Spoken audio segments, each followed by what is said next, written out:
आपको ये पता है कि ये चीटिंग की जा रही है। चीटिंग? ये तो नौकरी दी जा रही है। क्लास 1 to 5 लीजिए। इन्होंने नियुक्ति पत्र बांट दिए, इन्होंने ज्वाइनिंग करा दिया। अब बताइए कि वो हजारों युवाओं कहाँ जाएंगे। तेजस्वी जी कहते हैं कि उन्होंने काम किया, उनकी सरकार काम किया, ये बोलते हैं कि ये काम किए, कहाँ काम किए। नमस्कार, मेरा नाम आलोक है। आप लाइव स्ट्रीज देख रहे हैं। हमारे साथ बीजेपी के शिक्षा प्रकोष्ठ के अध्यक्ष कन्हैया सिंह जी मौजूद हैं। कन्हैया सिंह प्रखर वक्ता हैं, शिक्षाविद हैं और परिचय के मोहताज नहीं। देखिए, आज लाखों की संख्या में लोग विजन क्लास आपका है, उससे विजन पा करके आज लाखों की संख्या में लोग अच्छे अच्छे जगहों पर हैं। कई इंजीनियर बन चुके हैं, कई IAS IPS भी हैं। मतलब आप एक प्रेरणा स्रोत हैं, हजारों नहीं लाखों युवाओं के। कई तो अभी आपसे मिलने में डरते भी हैं। तो शिक्षा प्रकोष्ठ का अध्यक्ष आपको बनाया गया है बीजेपी की ओर से। अब लगता है कि हाँ, बिहार में शिक्षा जगत की बात करनी भी एकदम जरूरी हो चुकी है। सबसे पहले तो मैं माननीय प्रदेश अध्यक्ष श्री सम्राट चौधरी जी को बहुत बहुत धन्यवाद देता हूं कि उन्होंने सबसे पहले तो आज मुझे जो जिम्मेवारी दी गई है मैं उसका पालन करूंगा, कोशिश करूंगा कि बीजेपी में अंशदान कर सकूं, शायद इसको और मजबूत करने में। और समाज के प्रति भी तो आपका योगदान बहुत मजबूत पार्टी है। और सबसे बड़ी बात है कि आलोक जी मुझे जो रिस्पॉन्सिबिलिटी दी है, इस राज्य के पढ़े लिखे लोग जो शिक्षा जगत से हैं, चाहे और भी समाज सेवी युवा है जो पढ़ रहे हैं, वो इस पार्टी की ओर और आकर्षित होंगे कि शिक्षित लोगों को यहाँ पे उचित जगह मिलती है, जोड़ा जाएगा उनको, जोड़ा जाएगा। अब जब हम बात करते हैं आपके शिक्षा जगत की ही बात करते हैं, BPSC के माध्यम से शिक्षकों की बहाली हुई, आप बीजेपी में भी है। आप लोगों ने नौकरी क्यों नहीं दिया? BPSC के माध्यम से कितने लोगों को, शिक्षकों को नौकरी दी गई, लाखों लोगों को नौकरी दी गई। आलोक जी, आपको ये पता है कि ये चीटिंग की जा रही है। चीटिंग? ये तो नौकरी दी जा रही है। क्लास 1 to 5 लीजिए ना, हाईकोर्ट ने रोक लगा दी है B.Ed वालों के लिए, B.Ed वालों की। इन्होंने नियुक्ति पत्र बांट दिए, इन्होंने ज्वाइनिंग करा दिया। अब बताइए कि वो हजारों युवाओं कहाँ जाएंगे और नौकरी कहाँ है। पहले की नौकरी जो कर रहे हैं उनको नियुक्ति पत्र बांटी जा रही है। 22,000 शिक्षकों का जो भविष्य है वो नहीं, मुझे बताइए कि बिहार के युवाओं की हक मारकर बाहर के प्रदेश के आप लोगों को नौकरी दे रहे हैं। क्या यहाँ पर टैलेंट नहीं है? यहाँ के युवाओं में प्रतिभा नहीं है? सबसे पहले तो जो डोमिसाइल रेस्ट्रिक्शन है वो पुनः लाया जाए कि बिहार के युवाओं को यहाँ की जो नौकरियां हैं उस पर पहला अधिकार जो हो वो बिहार के युवाओं का ही हो। यहाँ के युवाओं के पलायन को रोका जाए। आपको पता है आलोक जी, यहाँ का जितने भी इंजीनियर हैं, जितने भी अच्छे डॉक्टर हैं, जितने भी हैं जिनमें प्रतिभा है, सबका पलायन हुआ है। नहीं, फिर से तो BPSC ने बहाली निकाली है ना, विज्ञापन जारी कर दिया है, अब तो लाखों की संख्या में। अब बताइए ना, ये तो माननीय उच्च न्यायालय और सरकार के बीच चल रही है प्रतिद्वंदी। या तो माननीय मुख्यमंत्री जी बोल दें कि जो हाईकोर्ट ने रोक लगाया है वो गलत है, बोल दे, युवाओं के बीच बोल दें। ये कैसी नौकरी है जिस पे हाईकोर्ट ने रोक लगा दी है, उस पर फिर आप नियुक्ति पत्र निकाल दिए, फिर आप परीक्षा के लिए निकाल दिए हैं। तो मतलब आप लगता है कि बच्चे जो परीक्षा देंगे उनको अंधकार में ठेला जा रहा है, एकदम अंधकार में रखा जा रहा है। यहां पे मुझे बताइए, युवाओं के पास कहां नौकरी है, उद्योग धंधा नहीं है। आलोक जी, मैं कह रहा हूं, आप किसी भी बिजनेसमैन के यहां जाइए, सब लोग इंतजार कर रहे हैं कि अपना बिजनेस को शट डाउन करे और यहां से पलायन के लिए वो तैयार है। तो बिहार में तो कह रहे हैं कि अब तो इन्वेस्ट करने के लिए कह रहे हैं, बिहार में कहां है, कहां इन्वेस्टर है? आप बताइए कि पिछले 33 वर्षों में कितने उद्योग धंधे हैं।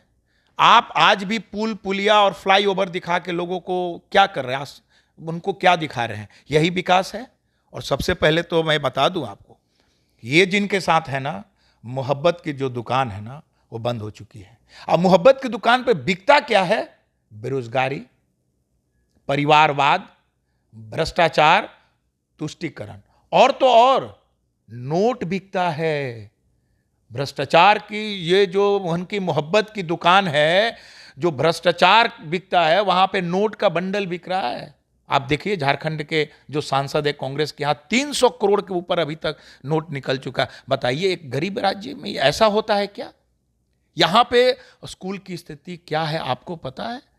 आप कुछ नहीं मानिए कि कितना हमने काम किया, कुछ मालूम है? नहीं, कुछ नहीं, दिखता है? पहले तो ये डिबेट करें।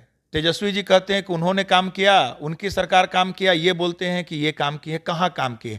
मुझे एक सर्वे करा लें कि शिक्षा से जुड़े हुए जितने भी शिक्षक हैं और शिक्षा विभाग के जितने भी कर्मचारी हैं, वो कितने अपने बच्चों को यहाँ के सरकारी स्कूल में पढ़ाते हैं। सरकारी स्कूल यहाँ का क्या बन चुका है? जिनके पास संसाधन नहीं है, जिनके पास कुछ भी नहीं है, वही लोग केवल सरकारी स्कूल में पढ़ा रहे हैं अपने बच्चों को। क्या उस सरकारी स्कूल के बच्चे आज के डेट में कहाँ कहाँ क्या किसी एग्जाम को, कंपटीशन को क्रैक कर पाएंगे नेशनल लेवल पे? उनकी गुणवत्ता शिक्षा क्या दी जा रही है? तो अब आपको लगता है कि जो बीपीएससी के माध्यम से बहाली हो रही है, ये चीट किया जा रहा है? ये चीट किया जा रहा है, यहाँ के युवाओं के साथ चीटिंग की जा रही है। आप उतरेंगे और, सड़कों और पर? एक और आप बात, सड़कों पर उतरेंगे? एकदम उतरेंगे। और सबसे पहले ये आप पता कर लीजिए कि अभी हाल में जो बहाली हुई है, जो बाहर के स्टेट के भी बच्चे आए हैं, उसमें तो जरा पता कर लीजिए आप लोग भी कि कितने उसमें रिजाइन दे चुके हैं। रिजाइन दे दिया है नियुक्ति पत्र लेने के बाद? कितने रिजाइन दिए हैं वो भी आप लोग पता कर लीजिए। देखिए बिहार का जो माहौल है ना, आज के डेट में माहौल ऐसा इन्होंने बना दिया है कि कोई बाहर स्टेट का बच्चा कोई भी आके ना, कोई भी सुदूर गांव में जाके नौकरी नहीं कर सकता तो है। यहाँ पर क्या चल रहा है? ना शिक्षा की बात करें, ना रोजगार की देखिए अब तो इन्होंने क्या कर दिया, स्पेशल पैकेज, विशेष राज्य का बात। दर्जा। तो आप लोग दिलवाइए, पहले आप दिलवाइए। नहीं, मुझे आलोक जी बताइए, ये 18 साल बाद इनको पता चला।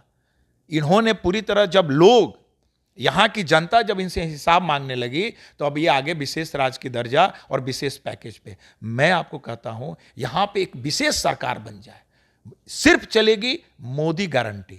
लोगों, जनता को पता है कि बिहार को यदि विकास के रास्ते पे लेकर चलना है तो मोदी गारंटी ही चलेगी। मोदी गारंटी लाइए और बिहार को विकास के पथ पे लाइए। और मैं युवाओं को आह्वान करना चाहता हूं कि यदि आप बिहार में विकास चाहते हैं, एक बार आप जात से ऊपर उठकर, धर्म से ऊपर उठकर एक बार मोदी गारंटी के लिए वोट करें, एक बार विकास के लिए आप वोट करें। आपने 15 साल मौका लालू जी को दिया, आपने 18 साल नीतीश कुमार को मौका दिया।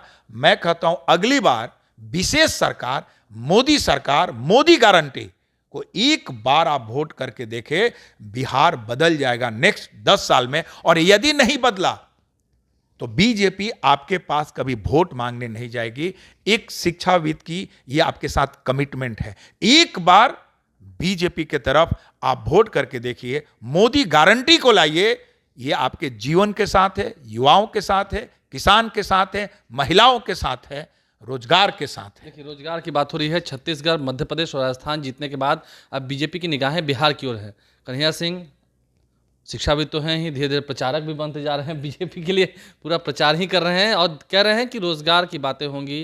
जिस तरह से नीतीश कुमार को लेकर बातें कही जा रही हैं, अब बीपीएससी के माध्यम से जो शिक्षकों की भर्ती होनी है, क्या होगा उसमें देखना होगा। कन्हैया सिंह तो कह रहे हैं कि हम सड़कों पर भी उतरेंगे। हमारे चैनल को सब्सक्राइब कर लें, साथ साथ फेसबुक पेज भी लाइक करें। धन्यवाद। आपको ये पता है कि ये चीटिंग की जा रही है? चीटिंग? ये तो नौकरी दी जा रही है। क्लास 1 to 5 लीजिए। इन्होंने नियुक्ति पत्र बांट दिए, इन्होंने ज्वाइनिंग करा दिया। अब बताइए कि वो हजारों युवाओं कहाँ जाएंगे? तेजस्वी जी कहते हैं कि उन्होंने काम किया, उनकी सरकार काम किया, ये बोलते हैं कि ये काम किए, कहाँ काम किए?